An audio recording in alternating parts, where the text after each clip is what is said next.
Are we good? All right. We do have a few open seats. Our TA is going to function like an usher. This is interesting on Ethics Day. We bribed you, some of you, to go to the 5:30 for cookies. You figured out last week we're not doing it every week. So now you're back here. Not sure what that says. People are hungry. Oh, I need to put... So, this is the last of the introductory lectures, so like we're not going to be together after this week. I know, I was afraid you'd clap and hurt my feelings. I feel bad. Maybe we could arrange to just come here 4:30 a few Mondays to... All right, or not. Okay. Those of you on the video for the makeup, if you have not taken the online ethics survey, you should close the video and go take the survey and then come back, because everybody here in class has taken it, right?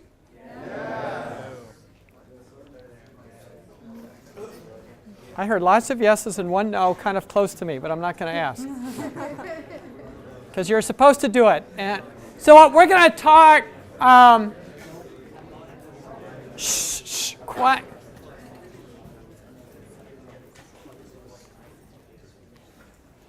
Yeah, I was going to say, I'm here till 9 p.m., so we can go as late as you want. Or we can be quiet and listen, so I don't have to scream. Last lecture here, you should on your teams be preparing for design reviews. When are they? Next week.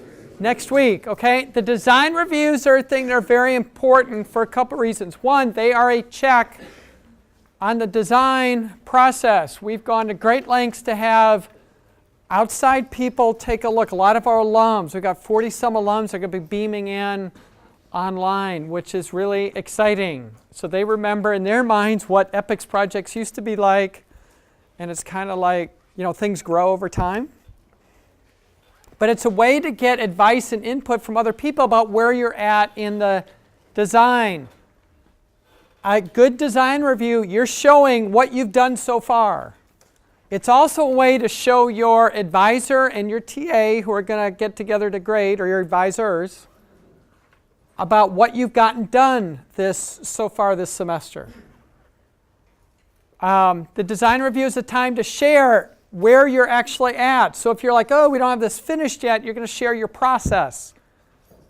You want to share, here's what we've done so far, here's what we're planning to do for input.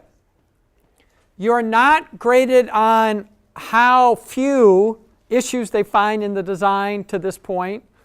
You should be evaluated based on how you respond to the design reviewer's feedback.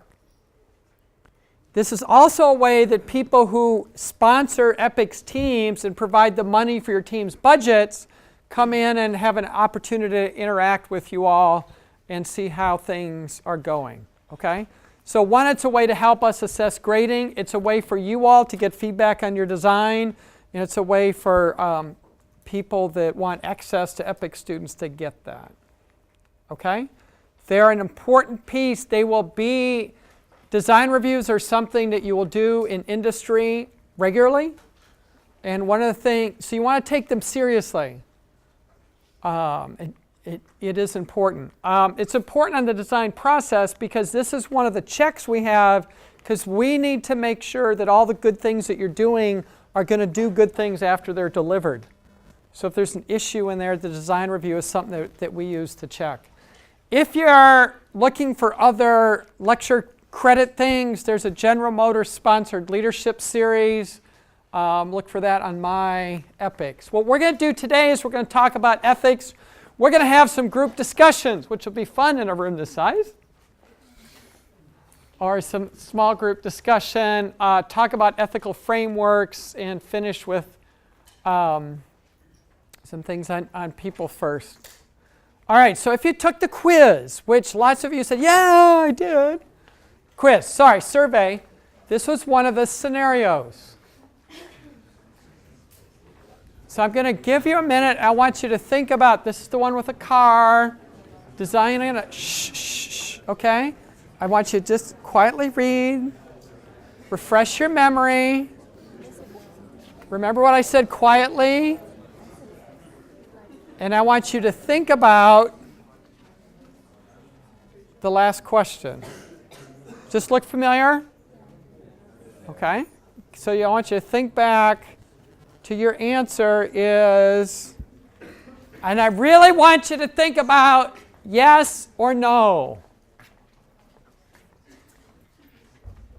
This is, I don't want to put a value judgment. I was going to say the coward answer, but I want you to say, where am I leaning, okay? If you're like, I can't decide, what information would I need to do that, okay? Think about a minute.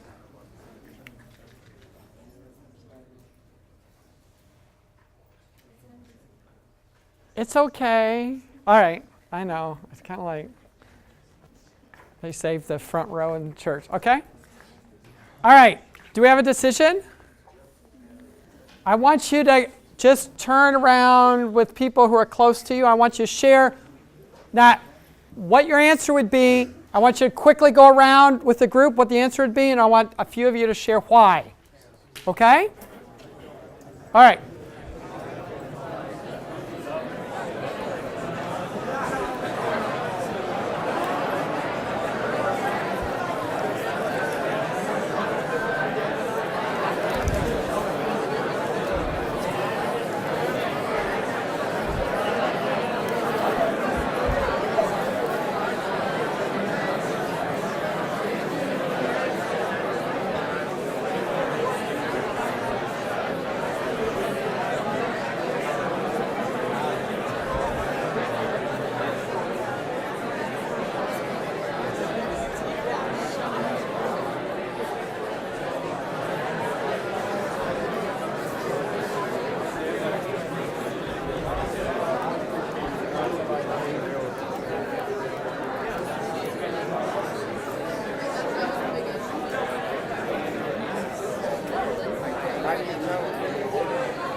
There's one there. Yeah, I know.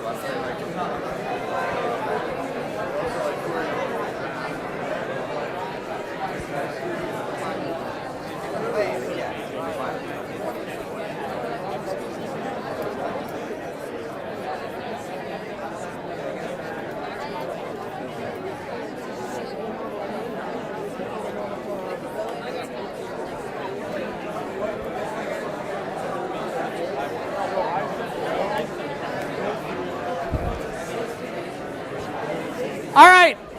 How many of you in your little group, when you went around, everybody said the same thing? In your little group, everybody said. Wow. Okay. Which, your group down here, which did you say? Yes, no, or can't decide? Huh? Yeah, you. What?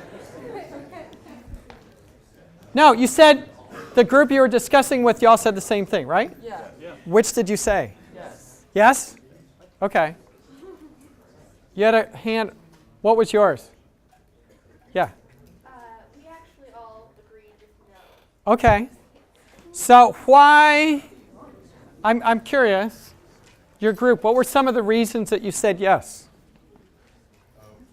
One of them was that we felt that as an outside team, we shouldn't really interfere in the relationship between a mother and her child, especially when she's been responsible for their development for so long. Okay, so you're looking at the parent-child, you want to be respectful. We kind of agreed with that, but we also said it's not our responsibility to tell the child whether or not, or the truth or not.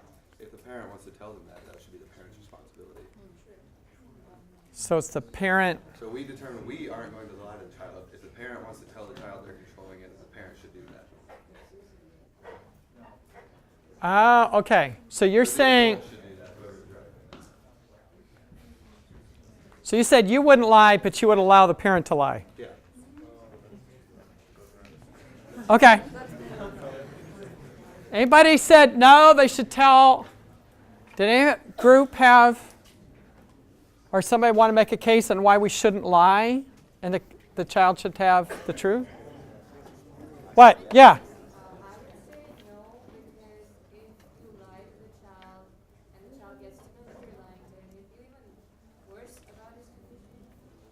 Okay, so if you lie and something happens, you're going to feel worse. Okay. Yeah.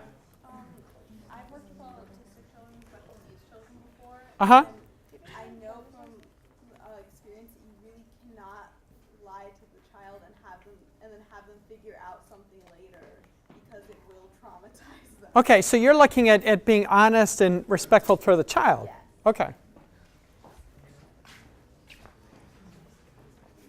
So I want to come back. Let me look at another. Okay? Here's the housing assessment. Should look familiar again? Okay.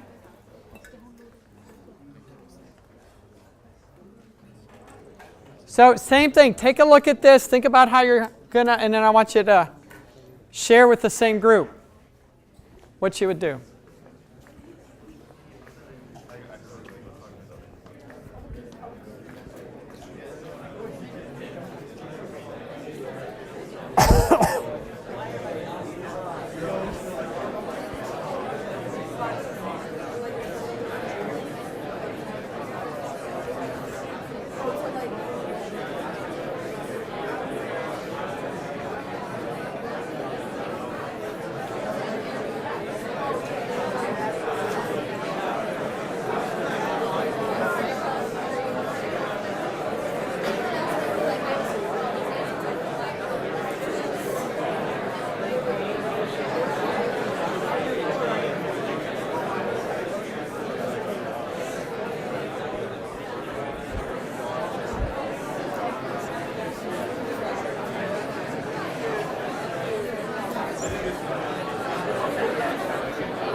All right. So,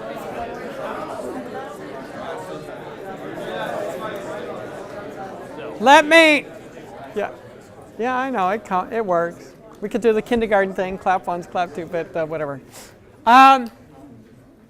Was there a group that unanimously said yes? We'd rate the houses? You guys did? Why? Why did you say yes? It came down to safety. Safety? The number one factor when it comes to design. Okay. That's why we put safety factors. It's a safety issue for the people there. Any group say no unanimously?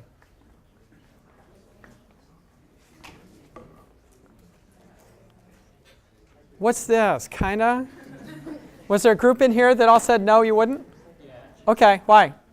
is personal feeling, like I wouldn't want to feel bad for them.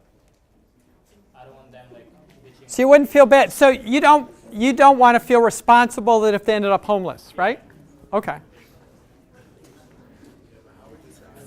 Yes. I'd say yes, because at the end of the day, we're maintaining the city's policies. So Okay, you'd say yes because it's the city's policies. We don't make the policies, we're going by, okay, yes, Well, my group as a whole did not agree upon this. okay, I said yes. Okay. To me is that, yeah, because homeless people have shelters, so they can just use those. okay. So homeless people could go to something else. Does that mean somebody in here said no, that wants to come up with another no? Who has one more no? What? Yeah, go ahead. Shh, just a second. I don't hear well. Okay, thank you. I said no because personally I wouldn't want to feel responsible for having someone else lose their home. Okay, it is not feeling responsible for being part of making somebody else homeless. Let me ask you, for both of these, or let's look at this one. What was the correct answer? There is none? These are set up, the survey that you did, each of the scenarios were set up as what we call an ethical dilemma. And an ethical dilemma means, okay, I want to keep people safe. That's important. I don't want to be responsible for people being homeless. That's important. I can't do both. Part of ethics, and I want to talk about ethical decision making, are times, in classes, I think we as teachers and professors set it up that you say, oh, there's always an answer.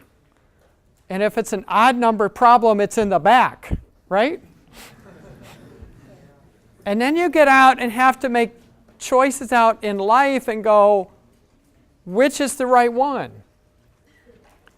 And often in ethics, there's not we'll get into some choices where we have to make ethical decisions. And the purpose of this week is to introduce you to some frameworks, some ways of thinking. I don't want to say the answers are unimportant. For these dilemmas and the questions, the answers are less important as what you were thinking about and what you considered.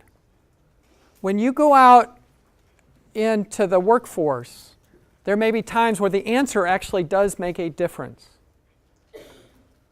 But it's understanding how you think and how you process. I want to make a note that one of the reasons we emphasize this water quality one actually came up from an EPICS class that I had. And we had that discussion. 2 weeks later, we had an ethics exercise in class. And this issue never came up.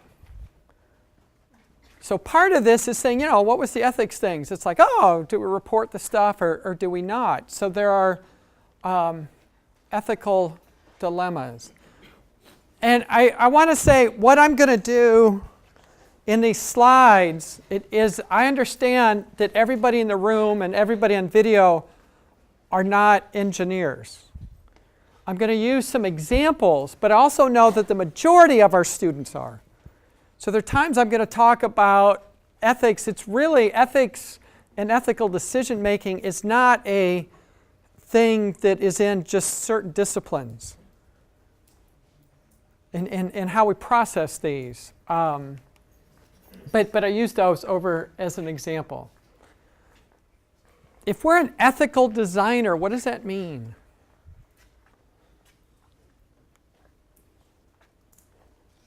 I don't know. I come to a big lecture, so I don't have to talk. What? Yes?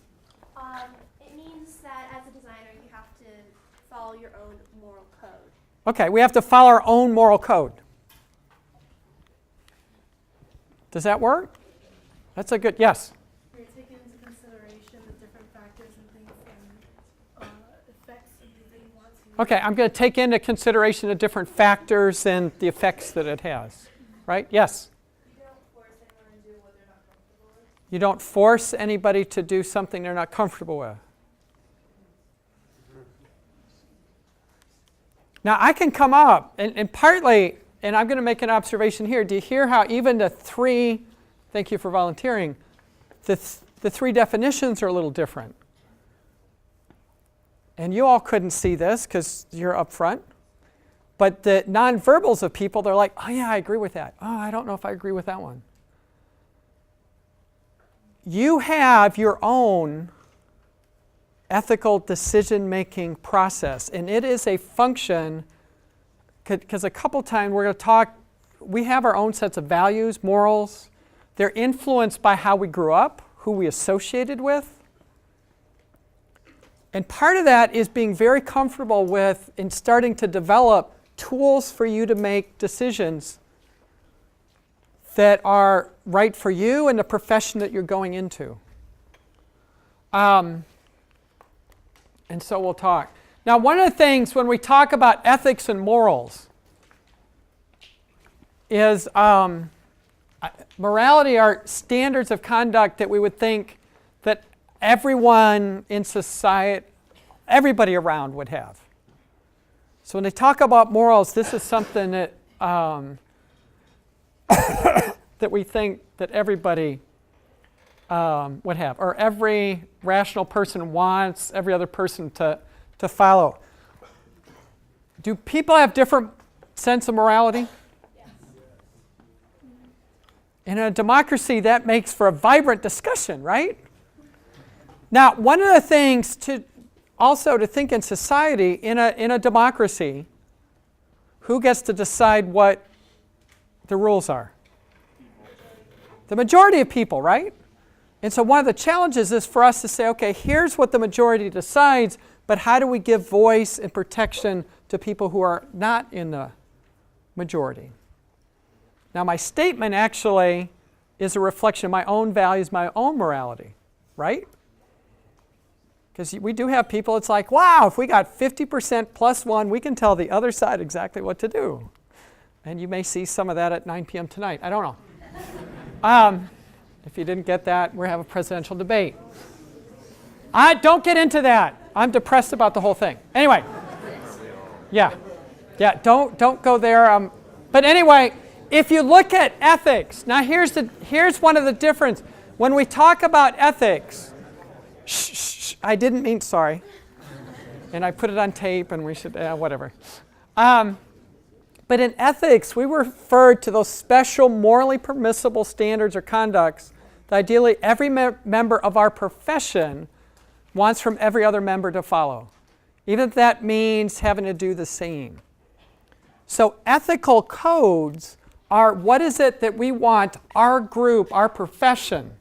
One of the characteristics of a profession, when you look for definitions, is a profession has an ethical code. I would say most of you are going into a profession that has an ethical code. And there's several different. The standards of conduct include formal and informal codes of conduct. They're also acceptable practices. One of the things that you can do as an engineer is there's something that's called the order of the engineer. And there's actually an oath. It's advertised generally to seniors. It tends to be heavily on the civil engineers, just because that's the group that works. But the ring that I wear on my little finger, and it's always on the little finger of your working hand, is something that after you take that oath as an engineer, it's called the Order of the Engineer. One of the reasons they started it, so it's something we stole from the Canadians, but the Canadians started it, or we adapted from it.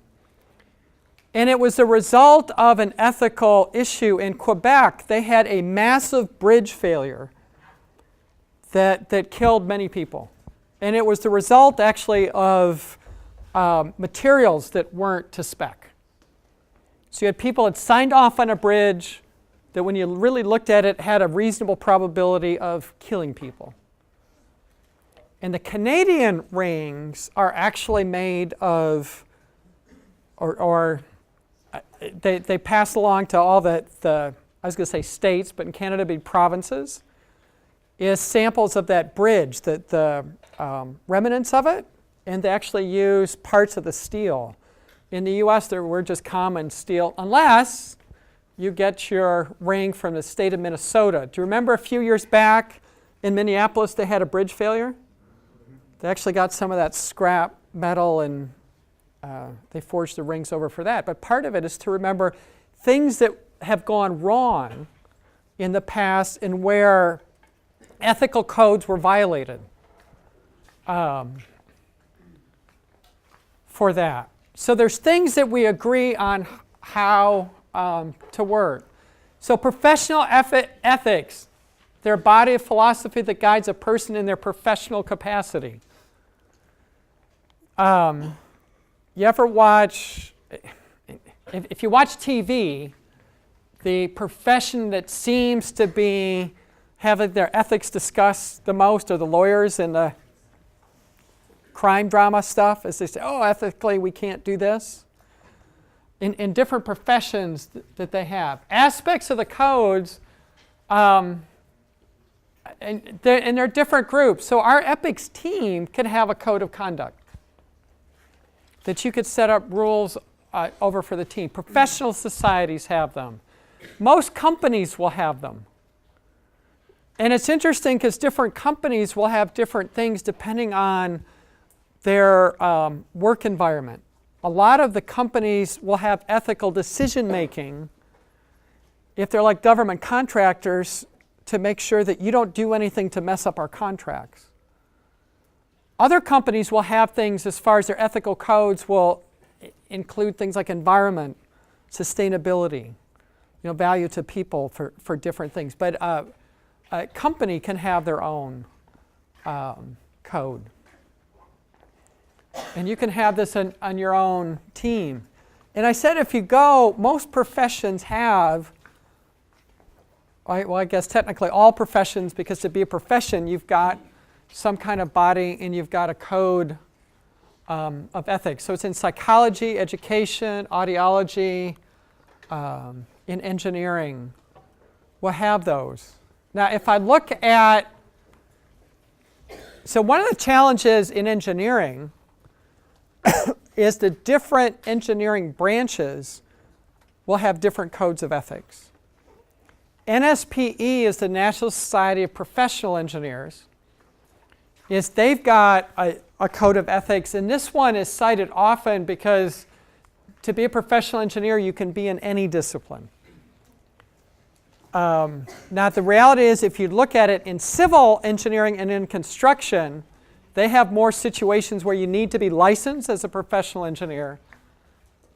So more of the civil engineers end up in the professional engineers, but you can do it in any. And what the heck did Microsoft do? Sorry. Don't say anything bad about Microsoft. They're a sponsor. Okay. But this comes out from the fundamental canons. Hold paramount to safety, health, and welfare of the public. That's good, right? Right? Perform services only in areas of your competence. Now, what does that mean if you get into an EPICS project? It's like, oh, I don't know how to do this. Do you go to your advisor? It's like, oh, we just went to Professor Oaks' lecture, and based on, I ethically cannot work on our project the rest of the semester. The advisor would say, ethically, I will not be able to give you a good grade. But what that means is I'm not going to do things outside of my area of expertise without help from somebody in the expertise. I mentioned the design reviews. That's one of the things. By the way, each EPICS team is supposed to invite at least 2 people to their design review yourselves. So actually looking at it to say, wow, we're doing a water catchment system or we're doing an education thing, maybe we should have somebody who's an expert in that area come in. Ethically, that would be a good idea, right? Issue public statements only if in an objective and truthful manner. Okay, now I'm going to 9 o'clock tonight. Act for each employer or client as a faithful agent or trustee. Avoid deceptive acts. Conduct themselves honorably, responsibly, ethically, lawfully, so to enhance the honor, reputation, usefulness of the profession.